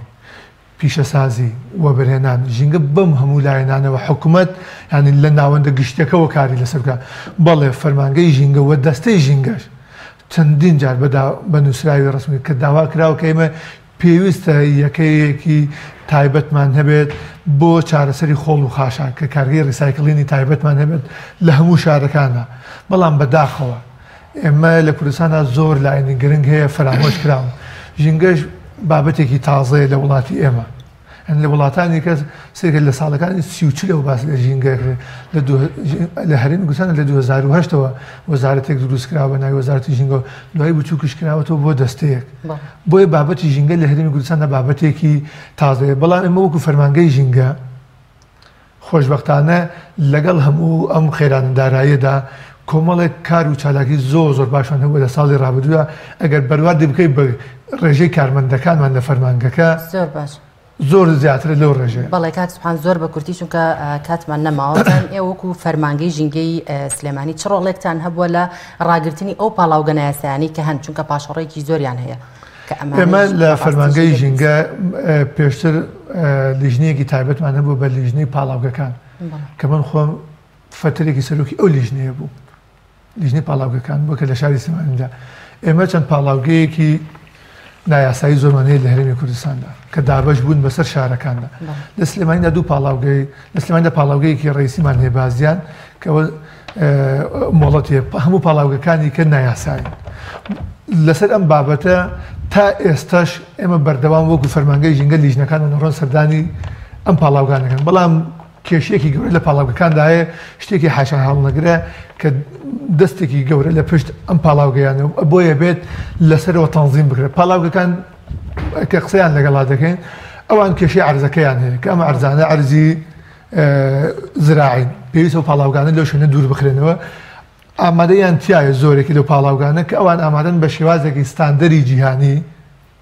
بەشادێک ساندەری جیهانی پاڵاوگەکان دروست بکەنەوە ئێمە لە حکوومەتی هەرێم لە لیژنەی سامانە سوچەکان لە پەرلەمان لیژنەیەکی 14 وەزیری لیژنێک لە چواردە وەزیر پێکهاتبوو لە ئەنجومەنی وەزیران لە لیژنەی تەندروستی و ژینگە لە ئەنجومەنی پارێزگای سلێمانی زائدەن لیژنەیەکیش لە پارێزگای سلێمانی و لە فەرمانگەی ژینگەی سلێمانی لەگەڵ ڕێکخراوی یونیۆن ڕیسایکڵین بەم چوارلایەنەوە تا ئێستا کار لەسەر ئەم پاڵاوگانەیە کرێت لەم مانگەی پێشودا بە دوجار وەزارەتی ناوخۆ بڕیاری داوە هێزێکی تایبەتی دروست کردووە تایبەت بە داخستنی ئەم پاڵاوگانە ڕاستیت بوێت پاڵاوگەکان لەسەر و دەسەڵاتی فەرمانگەی ژینگەون بۆیە بێ لەسەر و کاریان لەسەر خۆش زۆر سپاس باوتە دڕێنمایی چێ بۆ هاوڵاتیان زۆر بە کورتی وڵای هیوادارین کە ئەمڕۆ ڕۆژێکی تایبەتە بە ڕۆژی شانزەی چوار کە تایبەت بە ڕۆژی ژینگەی کوردستان تەنها ئەم ڕۆژە کار لەسەر ژینگە نەکرێت چونکە تێکدانی ژینگە بە ڕۆژێک نییە و چاکردنیشی بە ڕۆژێک چارەسەنگە بۆیە هیوادارن کە هەمومان لە ماڵەکانی خۆمانەوە تا گۆکاتە دام و دەستگاکانی ڕاگەیاندن حکوومەت مامۆستایانی ئاینی ڕێکخراوەکان هەمومان پێکەوە کار لەسەر هوشیاری ژینگە و کار لەسەر پاراستنی ژینگەین چون دوجار ژینگە تەنها نایێتە ماڵە فەقیرەکان ناتێتە ماڵە دەوڵەمەندەکان ناتێتە ماڵە سەرکردەکان ڕووی لە ماڵی هەمومان دەکات بۆیە بێ بە هەمومانەوە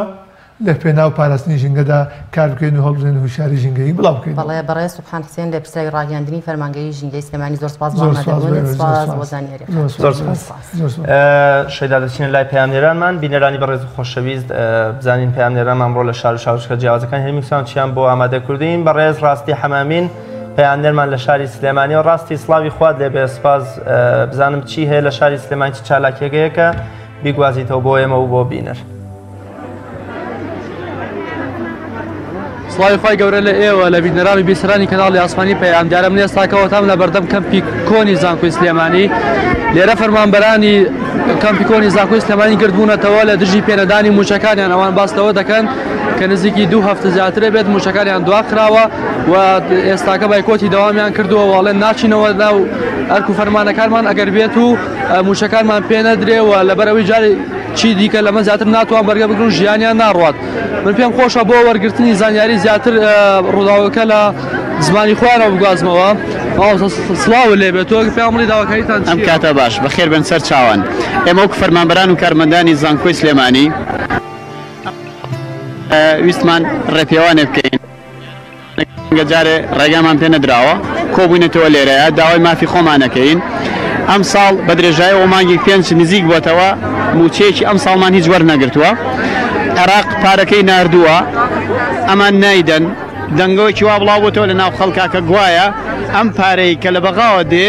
تەوزیع کراوە و لایەنەکانیان پێ ڕازی کردووە یعنی دراوە بە لایەنە سیاسیەکان یعنی یاری بە مەسیری خەڵکەوەکەن داوامان زیایی کردووە تا سەعات 3 پێشتر تا سەعات 1 بوو و ئۆفەکانیشمان نەماوە بەردەوام داوامان پێەکەن و موچەکە نادرێ هەر لە ئێستاشەوە چەند ڕۆژێک دواکەوتوام سپاسەکە منە پێم خۆشە 1-2 فەرمانبەری تر بگوازەوە بزانەوە داواکاریان چێەوە ناڕزایتان لە بەرامبەر چییە؟ وڵا بەرامبەر داواکردنی موچەکانمانە ئۆتی 2019 هیچ 1 دینار وەرنەگیراوە لە هیچ شوێنێک و داوامەکان لەسەر زیاد کردوین و هەرەوەیە هەرە و دوو مافەمانێ داوایەک ئەگەر بێت و موچەکانتان پێ نەدرێەوە چۆن ناو هۆڵەکانی خوێندن؟ نەخێر دەوامی ئێمە بەڕاستی ئەگەر موچەکەمان بانێرسی ڕۆژکردێ ئێمە وەکو خۆی داوامەکەین بەڵام پێمان نەدن نەخێر ناچین و ئەوە هەڵوێستی خۆمان هەروە ئەبێت منەمێ ئاماژە بۆ بکەم خۆپچان و ناڕزایەتی و گرتبوونەوەیان فەرمان کە پاش هەڵگیراوە دۆخیابووری هەرێمی کوردستان بەرەو باشبوونە چێت و باس لەوە کرد کە عێراق سپاس بۆ زانیاریانەی کە بەێمە بەخشیتەوە. دەچینە لای جەلال جەباری پەیامنێرمان لە چەمچەماڵەوە کاک جەلال سڵاوی خوات لێبێ بزانین چه زانیاری و ڕوونکردنەوەی یان مەراسیمێک یان چالاکیەکەی لە ناوچەکەی جەنابەت بیگوازیتەوە بۆ ئێمە بۆ بینەرە.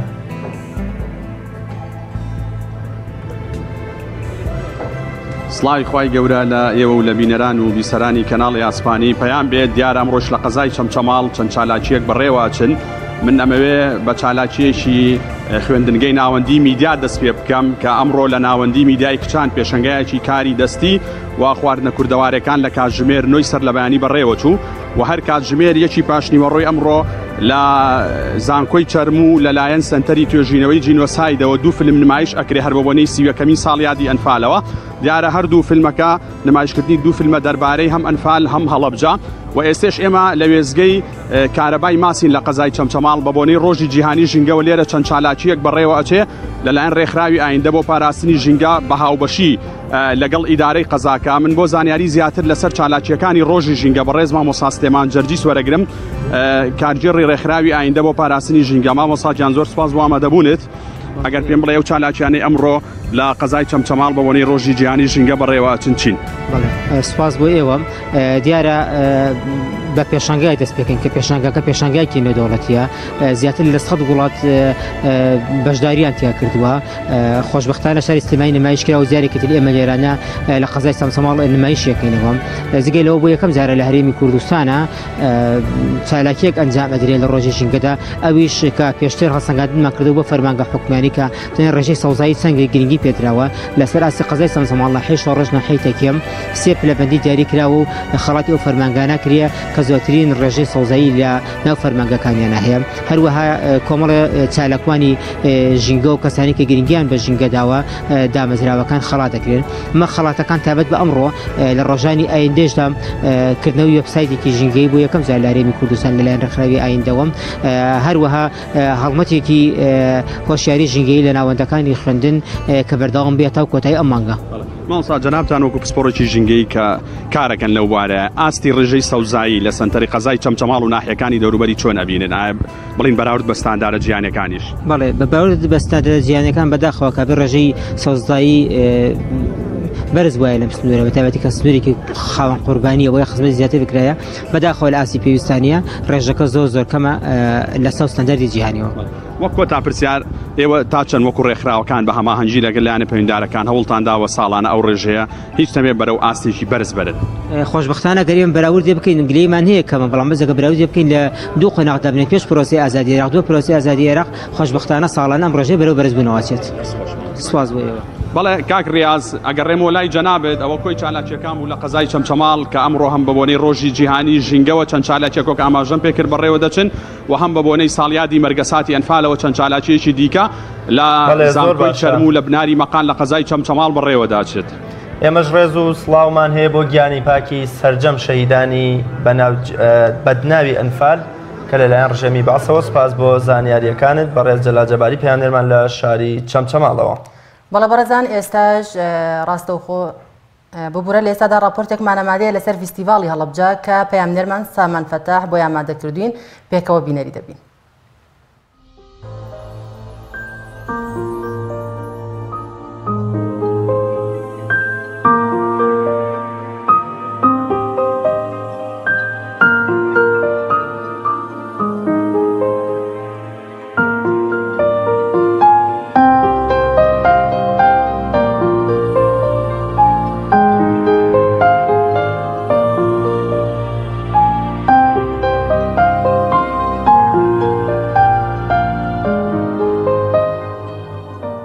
سواز بۆ کەناڵی پەیام بۆ ڕووماڵکردنی ئەم فیستیڤاڵە دیارە ئەمڕۆ کەمپسی زانکۆی پۆلیتەکنیکی هەڵەبجە کە پێکهاتووە لە کۆلێجی تەکنیکی زانستە پراکتیکانی هەڵەبجە لەگەڵ پەیمەگای تەکنیکی بە بۆنەی ساڵۆژی زانکۆی پۆلیتەکنیکی هەڵساب ئەنجامدانی ئەم فیستیڤاڵە قەشەنگە کە پێکهاتووە لە سێ بەش لە سەرتا لە کۆلێجی تەکنیکی افتتاحی پێشەنگاکە فیستیڤاڵەکە دەکرێت و خوێندکاران و میوانە بەڕێزەکان ئاشناکرێن بە ئیشی کاری دەستی خوێندکارانمان کە پێکهاتووە لە بەرهەمی ساردەمەنی شیرینی و بەرهەمەکانی ڕۆنی سروشتی بەرهەمی مرەڤا بەرهەمی کێک ئێمە وەکو بەشی پیشەسازی خۆراک ئەم ڕاستاوین بە دروستکردنی ئەم فیستیڤاڵە ئێمە بەشی پیشەسازی خۆراکی خواردنمان دروست کردووە لە مرەبا بە هەموو جۆرەکانیەوە هەموو جۆرەکانی میوە هەروەها هەمبەرگەر و کنتاکی و بیلڤیتین کە خواردنێکی چینیە و هەروەها بەشەکانی تریش کە کۆلێژەکەمان سێ بەشە بەشەکانی بەربوون باغداریش بەرهەمی خۆیان خستۆتە ڕوو کە ئەوانیش بەربوونی کێڵگەی و بەرهەمە ڕووەکیەکانە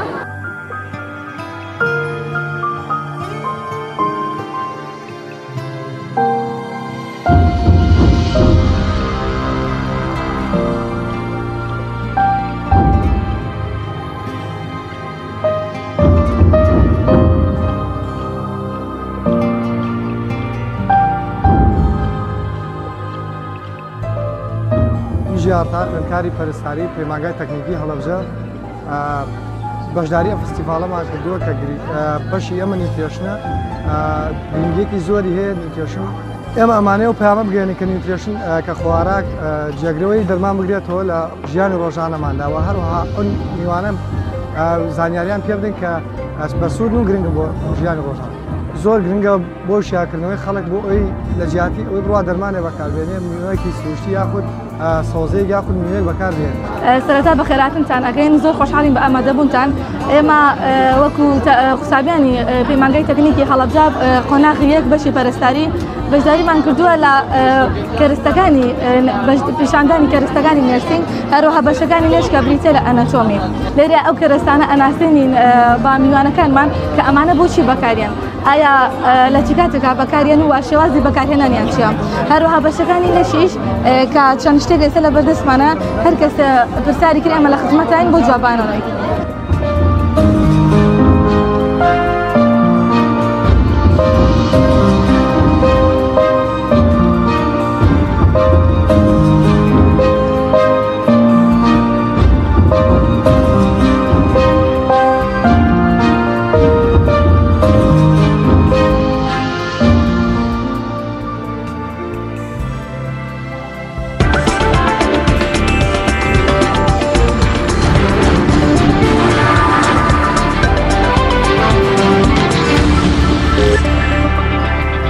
بەڵەبەرەزان ئێستاش ڕاستەوخۆ دەچینە لای پامنێرمان سامان فەتاح لە هەڵەبجەوە. سامان سڵاوی خی گەورەت لێبێ ئەم کاتت باش ئەگەر پێمان بڵێ بزانین ئەمڕۆ لە هەڵەبجە چی دەگوزارێت.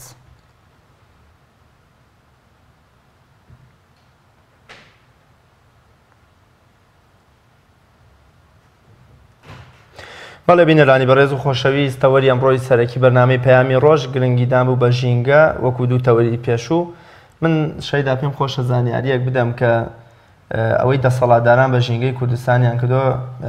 چەند ڕۆژی پێشووش جەلال کۆمەڵێ زانیاری خوێندەوە لەسەر سەرکێشیەکانی دۆناڵد ترامپ. پێم وت جەلال گەورەترین خراپترینیان ئەوە بوو کشانەوەی ئەمریکا و دۆناڵد ترامپ بوو لە ڕێکەوتنی هەموو وڵاتان لەسەر ژینگە، چونکە ئەمریکا بەڵێ خۆی بانگەشەی دیموکراسیەت و مافی مرۆڤ و پاراستنی ژینگەکە، بەڵام گەورەترین دژمنی ژینگەیە بەهۆی ئەوەی کە زۆرترین کارگەی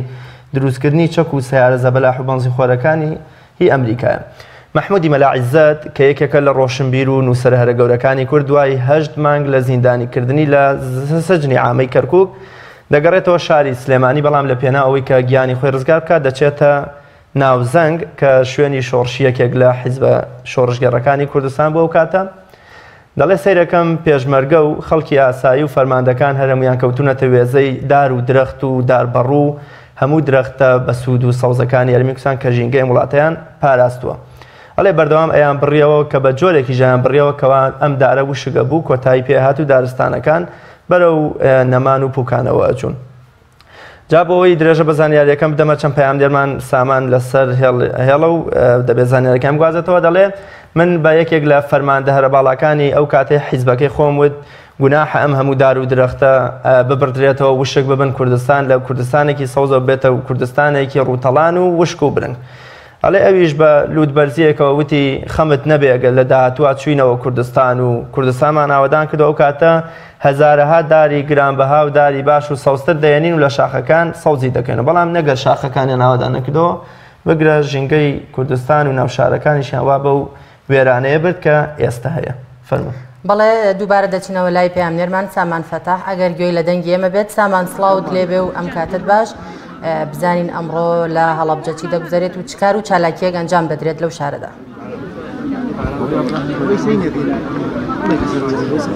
بەڵێ سڵاوتان لێبێ شێدا خان، سڵاو لە بینەرانی کەناڵی ئاسمانی پەیام بێت.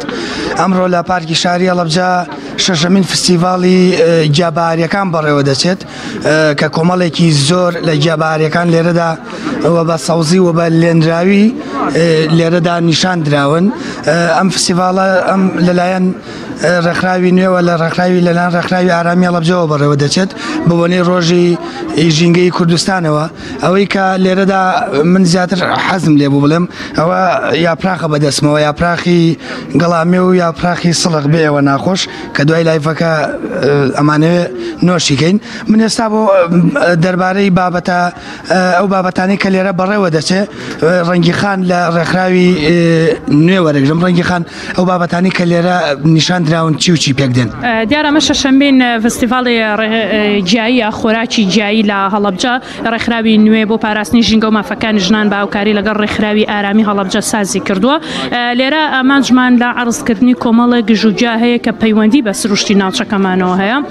ساڵانە کۆمەڵێک شتی تازە تیان ڕوە یاخود جایکە دۆزینەوە سوودی جایکەمە هەیە عرضیەکەین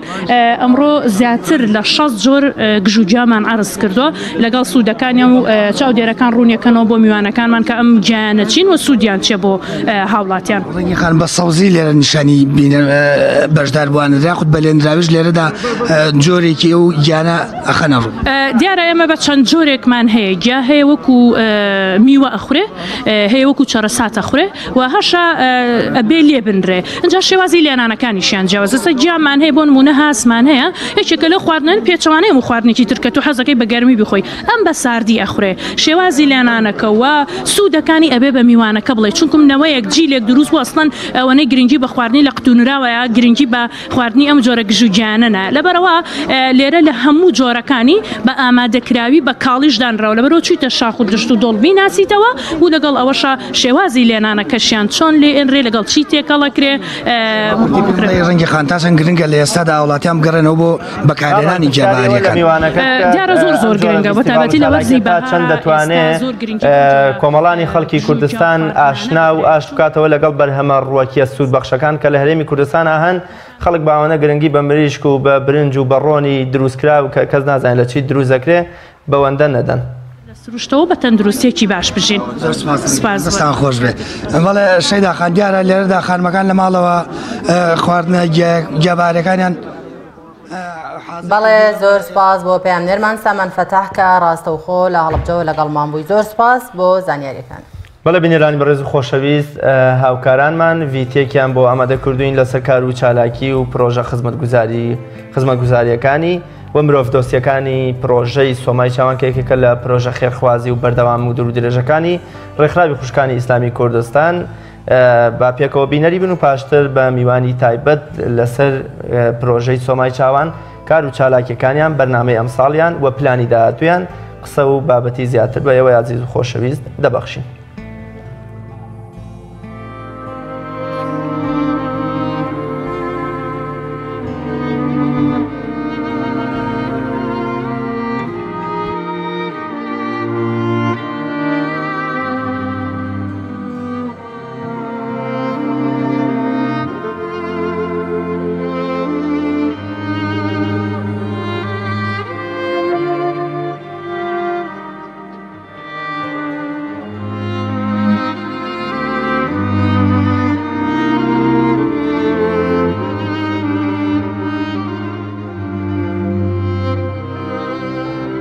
بەنای خۆی گەورە و میهرەبان سوپاسی سۆمای چاوانەکەم لەبەر ئەوەی کە هەندێک شتمان بۆ دابینەکەن و موچەمانێنێ و شتی ڕۆژانەمانی پێ دابین دەکەین و پارەی ڕۆژانەمان خوانێ بڕێ بۆ دابینەکەن و جلوبەرگی پێکردن و کە ڕۆشتین بەرەو جژنان جلمان بۆ کردن و خواردنمان بۆ دابین دەکەن. سڵا هاوڕێیان ئێمە سوپاسی سۆمای چاوانەکەی بۆیان ئەوان پارەمانێنێ و جلوبەرگمان پێی دابینەکەین و اینجا دەفتەر و قەڵەمیشی پێکردین زۆر سپاسیانەکەم. بۆ سۆمای چاوان ماڵیانەوە بێ و خێریان بنووسێ و یاڕەبی لەشیان ساغ بێ کە ئەمڕۆ سەیرانێکیان ئەم دایکانە و ئەم ناڵانە کردو زۆر دڵخۆشیان کردوین یاڕەبی خوای گەورە پاداشتیان باتەوە ئیشەڵڵا و سەرەتا سڵاو دەستخۆشی لە لقی سلێڤاریەکەن کە ئەمڕۆتوانیان ئێمە بێنم بۆم بەهارە گەشتە ئەمیان دڵخۆش کرد دەستخۆشی لەدا دەشکریدا دڵسۆزدا دەبیانەکەم دەستیان خۆش بێ. بەنای خۆی گەورە میهرەبان دەستخۆشی لەم خوشکە بەڕێزانە و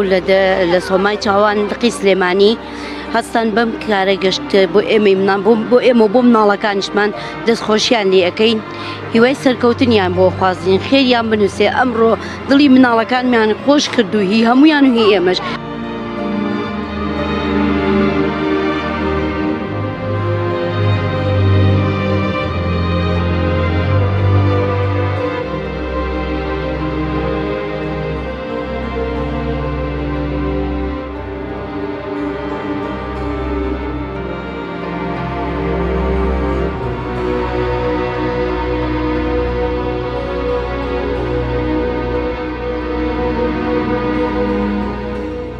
کە توانیمانە ئەمڕۆ 300 خانەوادە بانگشتمان کردووە بۆ ئەم گەشتە بەڕاستی هەرچەنە تێچوونێکی زۆری تێچووە بەڵام لەگەڵ ئەوەشا تێچوونەکەی لەسەر ئەرکی خێرخوازان بۆ سوپاس بۆخوای گەورە و پاشان سوپاسی یەک بێکی و خێرخوازاناکەن کە بەدەممانەوە چکە بەڕاستی ئەگەر ئەوان هاوکاری ئێمە نەکەن ئێمە ناتوانین کارەکانمان بەردەوامی پێبین.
بەڵێ مایەی خۆشحاڵی و شانازیە لە سەردەمی نەمانی بەها جوانەکان نەمانی ڕەحم و بەزەیی و مرۆت بەرامبەر بەوانی دیکە لە کۆمەڵگەکەماندا کەسانێکن هێشتا لەسەر ڕێچکە و ڕەوشت و ڕێباز و ڕێژنەی پێغەمبەری خوا صلی الله علیه وسلم بەردەوامن لە زەردەنخەن بەخشین لە دەزێنان بەسەر هەتیوەکاندا لە زەردەخەنە و ماچکردن و بەدەمەوە چوون و دابینکردنی پێداویستیەکانیان کە تا ئەم سیفەتە جوانە ئەم سونەتە بەرزەی پێغەمبەری خوا صلی الله علیه وسلم لە کۆمەڵگەکەمانە بەردەوام بێ کۆمەڵگە هێشتا مای ئەمانەوە و بەردەوامی بوونی هەیە. ئومێد دەکەین ئەم جۆرە نمونانە خێرخوازان ڕێکخراوەکان ئەو کەسانەی کە بەتەنگ ژیان و خۆشی و ئاسوودەیی هەتی و بێباوکەکانەوەن بەردەوام بن و خوا نمونەیان زیادکە بۆ کۆمەڵگەکەمان. پرۆژەی سۆمای چاوان یەکێکە لە پرۆژە خێرخوازی و جوان و بە پێزەکانی ڕێکخراوی خوشکانی ئیسلامی کوردستان کە ماوەیەکی زۆرە بەردەوامە ساڵانە پرۆژەی خێرخوازی زۆری هەیە بۆ خزمەتکردنی بێنەوایان و بێباوکان لە هەرێمی کوردستان وەتوانی بێتی هیچ نەبێ لەم سەردەمی بێڕەحمی و بێ مرۆتیا زەردەخەنەیەک ببەخشێتەوە بە منداڵانی بێباوک و بتوانێت کۆمەڵێشتی باش لە جلوبەرگ لە خواردنی خۆش لە گەڕان و سەفرەوانە ببەخشێ بە منداڵان لە هەرێمی کوردستان. ئێمە بە میوانداری زۆر بەڕێز بەیان محەممەد ڕەشید لێپرسراوی لەقی سلێمانی پرۆژەی سۆمای چاوان باز لە کار و چالاکیەکانی پرۆژەی سۆمای چاوانەکەین. بەیان خانم زۆر سپاس دەکەین بە خێربێی سەرەتا بەر لەوەی دەست پێ بکەین. سپاس دەکەین کە لە ڕۆژی ژینگەی کوردستانە ئەم گوڵت بە دیاری بۆ هێناین سپاس دەکەین و گەورەی خۆت نواند و ئێمەش سپاس دەکەین. سەرتا سپاسانەکەم بۆ ئەم دەرفەتی پێتان بەخشیم کە بتوانم تیشکێ بخەمە سەر کار و چالاکیەکانی سۆمای چاوان و پیرۆزبایی ڕۆژی ژینگەی کوردستان لە سەرجەم ژینگە پارێزان و ژینگە دۆستانەکەم و لە ئێوەی بەڕێزیش و لە سەرجەم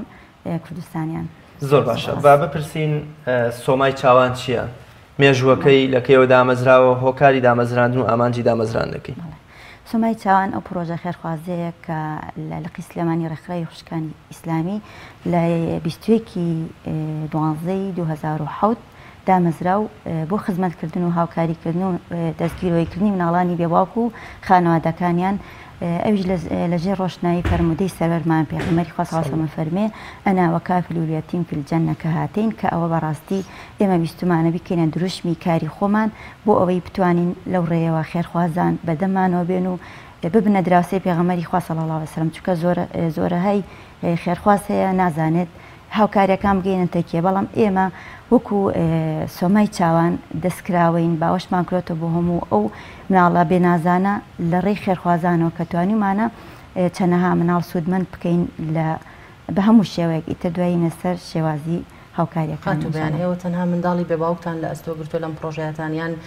ئەو مناڵانی کە کەم دەرامەتن مناڵش هەیە کە دایکی نییە یان بێ سەرپەرشتە ئێوە تەنها مناڵی بێباوک لە ئەستۆگرنیان ئەم مناڵانش لە ئەستۆگرن. ئێمە تەنها مناڵی بێباوک چکە ئێمە کاڵە یەتیم کە خۆی گەورە و پێغەمبەری خوا صلی الله علیه و سلم ئیشارەتی پیاوە ئەوە ئەگرێتەوە کە باوکی لە ژیانە نەمابێت. ئەنجا ئێمەش کە ئەم پرۆژەمان دەست پێ کردووە خێرخوازانمان بەوە ئاشنا کردووە کە ئێمە تەنها ئیشی بێ باوکانەکەین چەنەها ڕێکخراوی تر هەیە کە ئیشی کەم دەرامەت و ئەواناکە بەڵام ئێمە تەنها تایبەتمان کردبەوە ئەوەی کە مەرجی وەرگرتنی مناڵە لای ئێمە مناڵەکە بێ وەفادنامەی باوکی پێبێت ئەن کە هاتە لامان وەفادنامەی باوکی پێبێت و تەمەنیشی لە خوار 15 ساڵەوە بێ چونکە بەڕاستی مناڵانێکی زۆر ئێستا بەبوونی تێکچوونی باری ژیانی خێزانەکان دایک و باوک لێک جیابوونەتەوە ینی ناکری ئێمە ئەو هەموو مناڵە لە خۆ بگرین چکە ئێمە ئیشەکەمان سنووردارە و تەنها مناڵی بێ باوکینە ئەو خزمەت گوزاریانی کە پێشکەشیەکەن چین ئایا تەنها خۆی لە پارەیە بینێتەوە یانەوەی وەک لەوێنەکەی دیارە کەشتیکەش پێشکەش بە مناڵانی بێ باوکەکەن ئێمە تەنها لانی مادیمان بڵێ ڕەچاو نەکردووە چونکە بەڕاستی مناڵ هەیە پارەی پێی دڵخۆش نییە بەڵام کە قاتێ جلی ئەیتێ زۆر پێی خۆشە یان لە ئابەیەکی مناڵیەیتە دەست زۆر پێی خۆشە یان کاتێک ئەیبی بۆ گەشت و سەیران بەڕاستی ئێمە دوێنێ ئەو گەشتەمان کرد ینی زۆر زۆر دڵخۆش بوون زۆر پێیان خۆش بوو ئێمە لەوە زیاتر دڵخۆشترە بین چونکە بەڕاستی ئێمە توانیمانە خەندە و خۆشی بخەینە سەر لێوی ئەو مناڵە بێ نازانە یعنی وامان لێ کردومانن بە مناڵی خۆمان زۆر یعنی باوشمان بۆ کردوونەتە بە هەموو شێوەیەک ئێمە وایان لێکن کە لە نازی بێ باوکیان تۆزێک ینی هەست بەوە بکەن کە نازدارن چەند ئامۆژگاری دایکانەکەین بەوەی کە جێی باوکیان بۆ بگرنەوە ئێمە تەنها گرنگی بە مناڵەکان نادەین بەڵکو بە دایکانی چونکە بەڕاستی ئەگەر دایک نەتوانێت مناڵەکە بە جوانی پەروەردە بکە قەناعەتی پێ بکە کە ئیتر ئەوە باوکە و ڕۆشتووە ئەم جێی باوکیشی بۆ بگرێتەوە بەڕاستی ئەو مناڵە ئەڕوخێ بەڵام ئێوەمان کردووە ئەو مناڵانە بیانکەین بە قاعیدە قیادی چاکیان لێ دروستکەین هەر ئێستا ئەو مناڵی کە مقابلەکەمان کرد ڕامین ڕەوف بەڕاستی من زۆر دڵخۆشم پێی زۆر قسەزان و یان لێ هاتووە من ئەمەوێت ینی لەگەڵیان ناوبڕۆین هەتا گەورە ئەبن و هەتا ئەیانکەین بە کەسێکی سوودمەند بە کۆمەڵگا چکە ئێمە ناتوانین دەست بەرداریشیان بین هەم خۆیان و هەم خانەوادەکانیان ئێمە زۆر تێکەڵ بووین لەگەڵیانە ئێمە سەردانی ماڵ بە ماڵیانەکەین بۆی لایەنی هەست بە لایەنی کەم تەرخەمی نەکەن چکە بەڕاستی ئێمە وەکو بەشێکی گەورەی لە قیسلەمانی ڕێکخراوی خوشکانی ئیسلامی کە هەستین بەم دروستکردی ئەم کارە کارێکی مرۆڤایەتیە بەڕاستی ئینسانیە و هەروەها حەزمان کردووە زیاتر وا لەو مناڵانە بکەین کە هەست بە نەبوونی نەکەن هەرچەنە لەوە چ ئێمە ئەو خزمەت گوزاریانە کەم بن بۆ ئەوان بەڵام خۆیان پێیان زۆرە ینی کە ئەیان دوێنین خۆیان پێیان زۆرە سپاس بۆ خۆی گەورە و پاشان خێرخوازان لە شتانساغ بێ سەرچاوی دارایی ئێوە چێ دابینێکات ئایا تەنها لە ڕێی خێرخوازانەوە ئەبێتیان سەرچاوی دیکەتان هەیە سەرچاوی داهەتی سۆمای چاوان تەنها خێرخوازانە ئەو خێرخوازانە خۆی گەورە پاداشتیان باتەوە بەڕاستی زۆر بەدەممانەوەن چونکە ئەزان کارەکەمان کارێکە بخوایە عنی هیچ گومانی تیانە لەبەر ئەوە کە بەدەممانەوە هاتوون تەنها خێرخوازانە و هیچ شوێنێکی تر دەعمان ناکە بۆ نمونە هەیە لەوانێ ئەگەر ئێمە بڵێم بە بەشێک دابنرێت لە وەزارەتێک دابنرێت بە ناوی وەزارەتی بێباوکان یعنی خۆشە لە ناو ئەم وڵاتی ئێمەیە ڕۆژ بە ڕۆژ بڵێ پیا باوک ئەمرێ مناڵ هەتیوەکەوێ بەڵام تا ئێستا من نەمدیوە یعنی شتێک هەبێت کە ئەو مناڵانە لە خۆ بگرێ بۆیە ئێمەکو خێرخوازان کە پەنامان ببێ بۆ خێرخوازان کە ئەم کارە بەردەوامی پێبین و پەری پێبین بۆی ئەو مناڵانە لە لای ئێمەوە سوودمەند بن سپاس بۆ خۆی گەورە ئێستا لە کوردستانە چەنەها ڕێکخرا و چەنەها بەش و چەنەها زۆر بەکوتی لەبەرەی کە هاوکارەمان ئەماژە بۆکەن کاتی بەرنامەکەمان زۆر کەیماوە لە چەند پارێزگا و ناحیە و قەزا ئێوە پرۆژەکە هەیە ئایا سەرتاسەریە یان تەنها لە پارێزگا و قەزاکاندا بگورەوەی ئەگەر زانیاریشتان لا بێ بزانین ئاماری و مناڵانی کەوتمەوەژ پرسم بەکۆی گشتی چەند منداڵ لەژێر سەقفی سۆمای چاواندا سوودمەند بوون و بەهرەمەند بوون لە پرۆژە و خزمەت گوزاریەکانیەوە ئێمە وەکو سۆمای چاوان کە سەرەتاوتم لە سلێمانیەوە دەستی بەکار کرد لە 2010ەوە هەتا 2011 بەس لە سلێمانی هەبوو دوایی کە ئەم پرۆژەیەمان باس کرد بۆ لقەکانی تر ئەوانیش دروستیان کرد و ئێستا سپاس بۆ خۆی گەورە لقمان زۆرە لە هەولێر هەمانە لە ڕانیە لە چەمچەماڵ لە هەڵابجەکان یعنی هەمووی لەژێر سەقفی سۆمای چاوان ئەم کاراناکە بەڵام بە پێی سنووری جوگرافی ئەو منتیقانە یاخود ئەو لقانە جیاوازە ئێستا لە قیسلێمانی بۆ نمونە 500 مناڵمانەیە ئێستا حالیان کە ئێمە هاوکاریانەکەین بە هەموو شێوەیەک بەڵام لقەکانی تش بە پێی سنووری جوگرافی خۆیان مناڵ وەرەگرن ئەکرێ بزانین کۆی گشتی ئەو مناڵانەی پرۆژەی سۆمای چاوان گرتوونیەتی خۆ و کەفاەتیانە کار و یارمەتیانەدا چەنە من ئەتوانم لێرە بەس ئیشارەت بە سلێمانی بەم چکە بەڕاستی من خۆم ئێستا سەرپەرشتیاری سۆمای چاوانی لە قیسلێمانیم ئەتوانم بڵم 500 مناڵ سواز بخۆی گەورە ئێمە لای ئێمە سوودمەند بوون بە هەموو شێوەیەک بەڵام لەو 500 مناڵە 300یان کافیلی تایبەتی خۆی ینی پارەکەی بۆ نێرێ و ئێمەش تەسلیم ئەوانەکەین بەڵام ئەوانی تر لە کۆی ئەو خێرانی کە بۆمانێت ئەیانینە و دابەشێکین بەسەرانە لەگەڵ ئەوەشە ئێمە لە جەژنەکانە کاسی جەژنمان بۆ ئامادەکردوون هەر لە ڕێی خێرخوازانەوە کە هەموو خانەوادەیەک کارتۆنی خواردنمانیاوە پێیان کە زۆر سوودی هەبوو بۆیان یعنی دایکی وا بۆ توێتی وەڵاهی یعنی برنج نەبوو لە ماڵەکە لینم کە ئەومانە پێی زۆر دڵخۆش بووە ئێمە لەوە چێ بەکەمی بزانیان خێرخواز بەکەمی بزانێ بەڵام بۆ ئەوان زۆرە ینی من داوا لە خێرخوازانەکەم یعنی شتێکی کەمیش بێت تەسلیمی ئێمە بکەن ئێمە بە سنێکی فراوانەوە ئەمانەتێکی قورسە لەسەر شانمان ئەگەێنین بۆ خانەوادەوە بۆ مناڵە نازدارانە بەڵێ بەڕێز بەیان محەممەد ڕەشید بەرپرسی سۆمای چاوانی لە قیسکەمانی زۆر سپاس بۆ ئامادە زۆر سپاس دەکەین بەردەوام و سەرکەوتوو بن. بەڵێ بینەرانی بەڕێز و خۆشەویست بەم شێوەیە ژاتینە کۆتا بڕگەی پەیامی ڕۆژی ئەمڕۆ ومێ دەکەین هەم لە بابەتی ژینگە و پاراستنی ژینگە و ڕێزگرتنی ژینگە و پاکڕاگرتنی ژینگە ڕێنمایی و ڕێنمایی هۆشیارێکی وامان بەخشی بێ ئەگەر تەنها یەک کەس دوو کەس شەیدا دە کەس سوودی بینێ بێ لەمڕۆ دەست پێ بکە بە پاراستنی ژینگە و هەروەها توانی بێتمان لە ڕووی بەخشینەوە لە ڕێی نازەڵگرتنیەتی وەکان و یارمەتێکی زیاتر بۆ هۆشیارێکی زیاتر بەخشین سپاسی خواکەین کە توانی بێتمان ئەگەر بڕگە و بابەتەکە ئەمانجێ ڕزامەندی ئەوەی عزیز و خۆشەویست بێت تا بە یەگەشتنەوەیەکی تر بەخوای گەورە و مێهرەبانتان ئەسپێرم هەر شاد و سەرکەوتوو بن خواتان لەگەڵ.